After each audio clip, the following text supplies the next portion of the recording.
சேலரிய விட்டுட்டு பிசினஸ்க்கு வாங்க அப்படின்னு சொல்றதுக்கு ஆளாளுக்கு எல்லாரும் ஒரு ரீசன் சொல்லிக்கிட்டே இருப்பாங்க.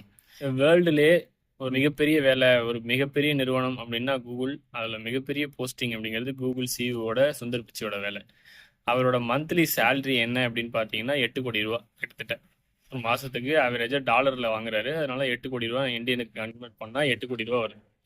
அது ஒரு மாசத்துக்கு 8 கோடினா வருஷத்துக்கு 96 கோடி ரூபா வரும்.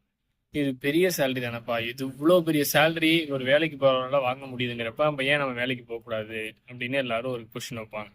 ஒரு வேலைக்கு போய் ஒரு சேலரியா ஒன்று வாங்குறோம் அப்படின்னா அதுக்கு ஒரு லிமிட்னு ஒன்று இருக்கு. லிமிட்லெஸ்ஸாக இருக்கிற ஒரு இன்கம் அப்படின்னா அது பிஸ்னஸ் மட்டும்தான். அதுக்கு ஒரு பெஸ்ட் எக்ஸாம்பிள் ரீசெண்டாக டிமார்ட்டோட ஒரு சேல்ஸ் ரிப்போர்ட் பார்த்தேன். லாஸ்ட் இயர் 24ல் அவங்களோட சேல்ஸ் வந்து 45,600 கோடி. ப்ராஃபிட் மட்டும் 2,600 கோடி.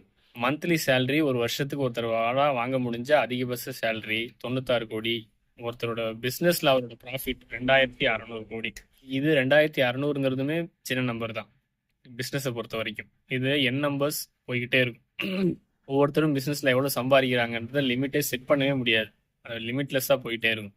ஸோ அதனால தான் எப்போதுமே பிஸ்னஸ் தான் நம்மளோட இன்னும் அடுத்த லெவலுங்கிறது இருந்துக்கிட்டே இருக்குமே தவிர ஒரு சேலரி பீப்புளால் ஒரு லெவலுக்கு மேலே ஒரு இன்கம்மை கிரியேட் பண்ண முடியாது. ஸோ அதனால் பிஸ்னஸ் என்னை பொறுத்தவரையும் பெஸ்ட்டுன்னு நான் சொல்லுவேன். அதுக்காக எல்லாரும் பிஸ்னஸ்க்கு வாங்கன்றது என்னோட ஒப்பீனியன் கிடையாது. பிஸ்னஸில் இன்ட்ரெஸ்டாக இருக்கிறவங்க வாங்க, அது பிடிச்சி பண்ணுங்கள், சின்சியராக பண்ணுங்கள். கண்டிப்பாக பிஸ்னஸில் நீங்கள் இமேஜின் பண்ண முடியாத குரோத்துக்கு போக முடியும் கம்பேரிட்டிவ்லி ஒரு வேலைக்கு போகிறத விட. தேங்க்யூ.